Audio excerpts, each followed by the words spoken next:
Ryan Gosling is winning at the box office, and he's also winning the hearts and minds of audiences all over America and indeed the world. Now, Hollyweird is waking up to the idea they need to be more like Ken. That's Ryan. They will tell you why this is finally the change you expected to see after Top Gun Maverick and Godzilla -1. We have finally won over the not so woke anymore studio execs.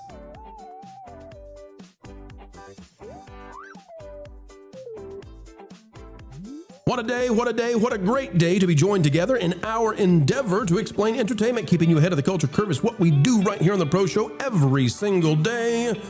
And folks, we're ready to do so with a zeal that even the Hollyweirds can feel. As we dive in, click that like button, drop a comment down below, let us know your thoughts.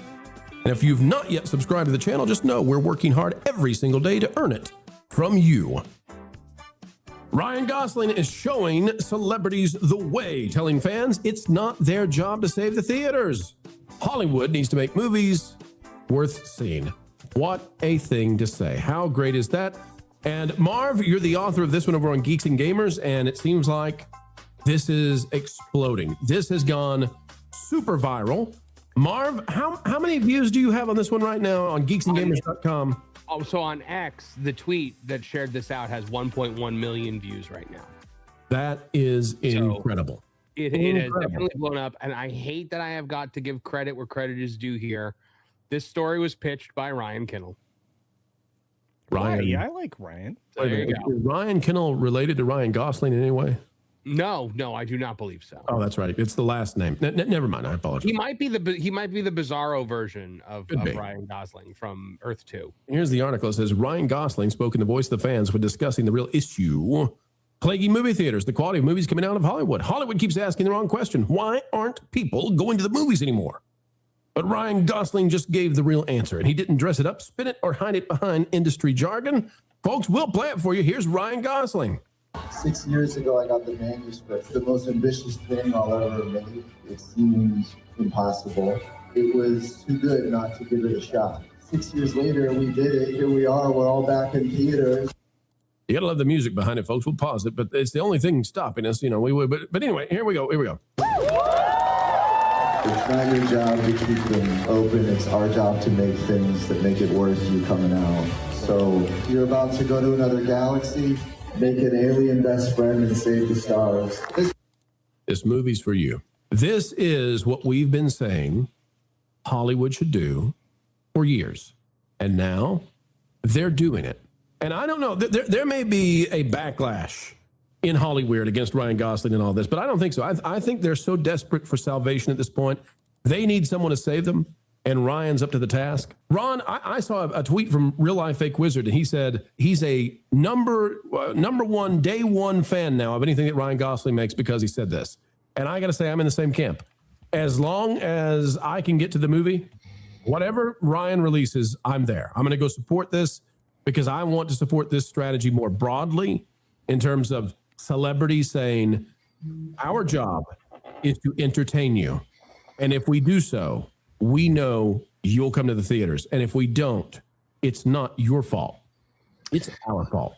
Yeah, I mean, I got to say that, like, here's what amazes me about this statement coming particularly from Ryan Gosling is that Ryan Gosling got his big start, his big break as a member of the Mickey Mouse Club, the new Mickey Mouse Club. I mean, he was on there with Justin Timberlake and Britney Spears and all those other, it's wild to see that he kept his senses about him even from being a Disney kid, which is, you know, amazing.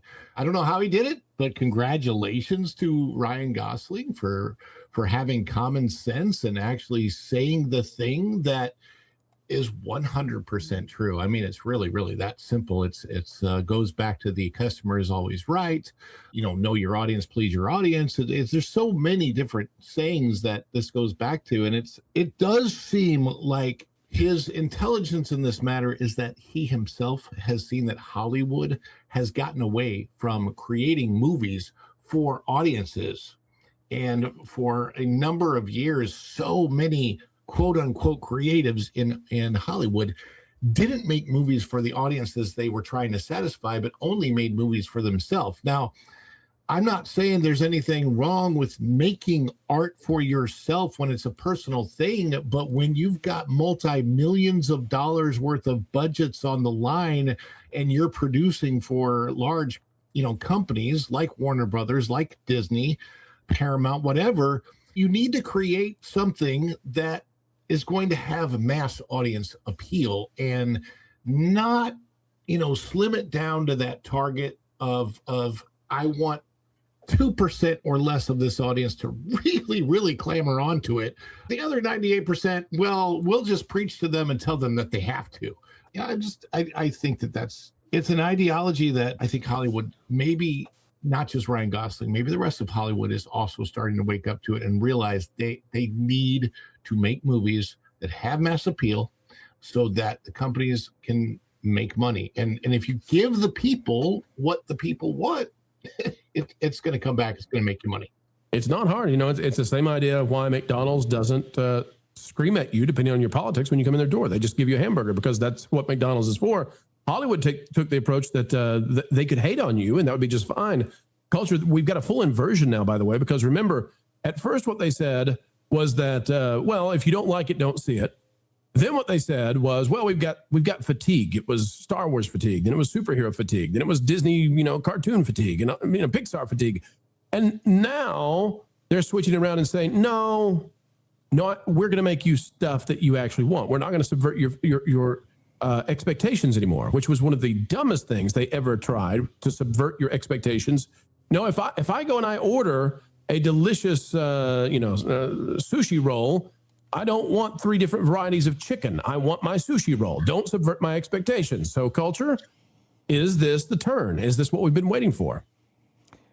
Well, I think it could lead the turn. A lot of it's going to depend on how sturdy it is this week and next weekend before the arrival of Mario and all of that chaos. I will say that the next 17 days, let's say, or 16 days, are key.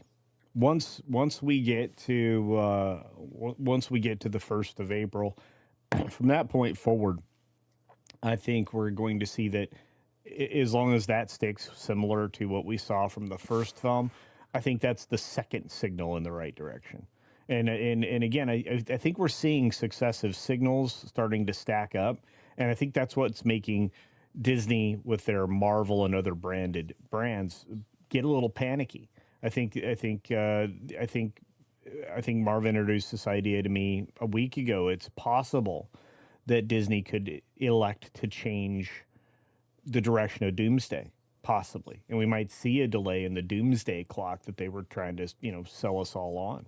And maybe they make the argument, we're just getting out of the way of Dune, so we'll push it to the next year.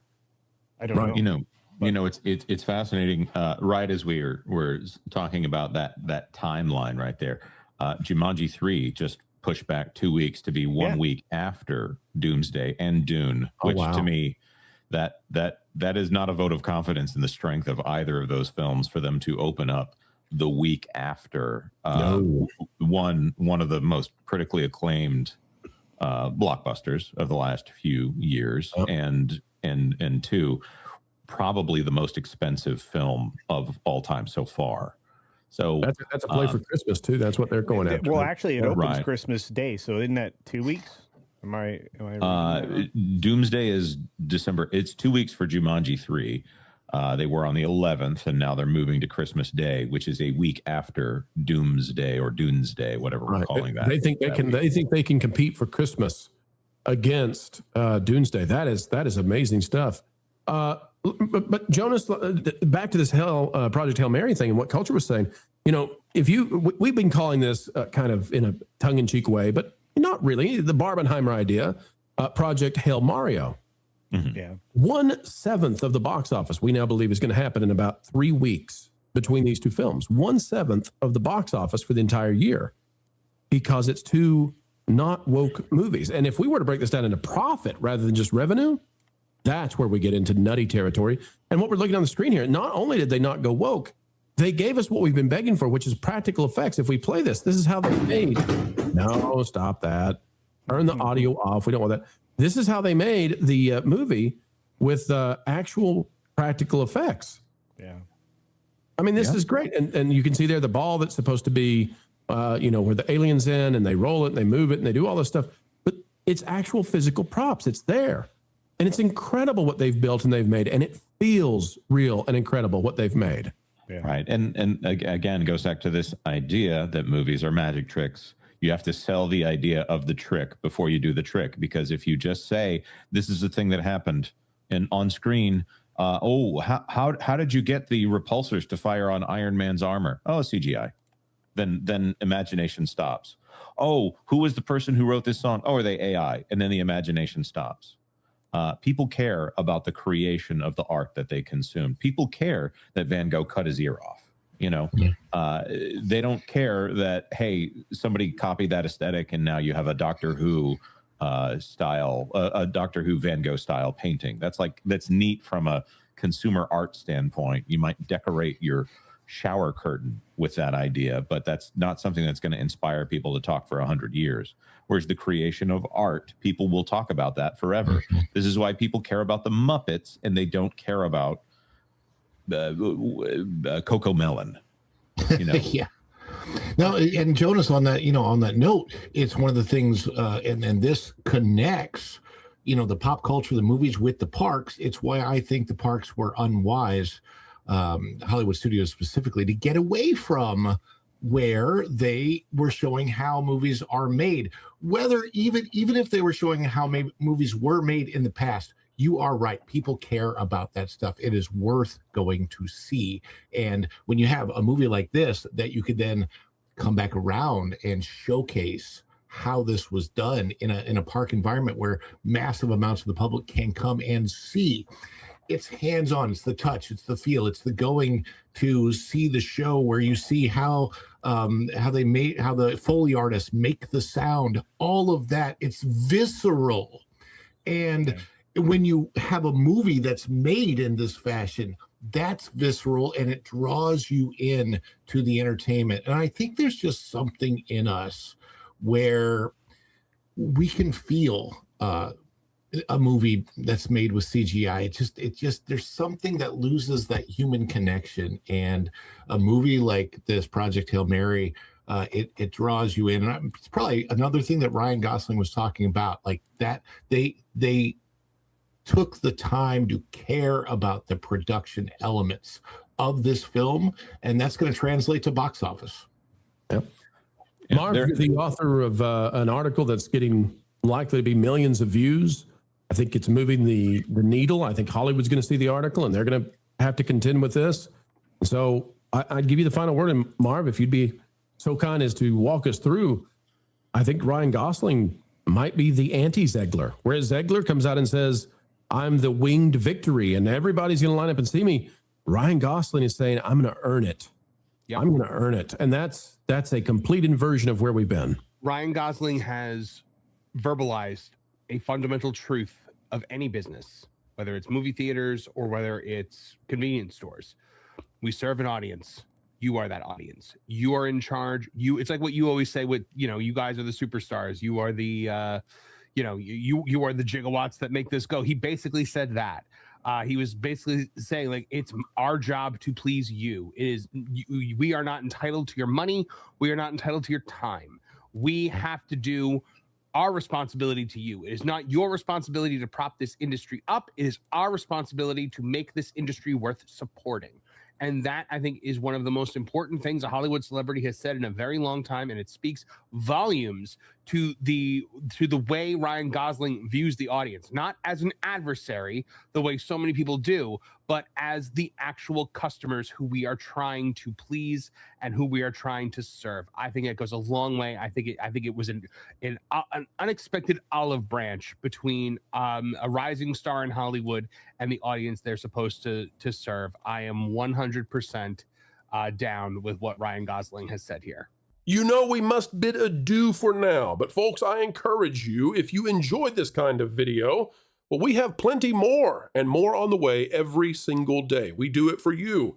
Check out the WDW Pro Channel and go click on videos. You can see the most recent ones and enjoy all the stuff we're talking about, and hopefully Give us some feedback because we would love to cater what we're doing for you. You are the consumer. You are our valued guest. It's how entertainment companies once upon a time treated the people who bought their stuff, and we're still doing it here.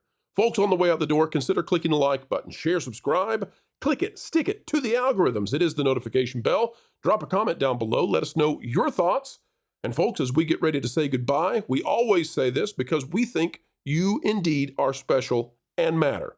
Wherever you are and whatever you're doing, keep learning, keep growing, and keep having fun.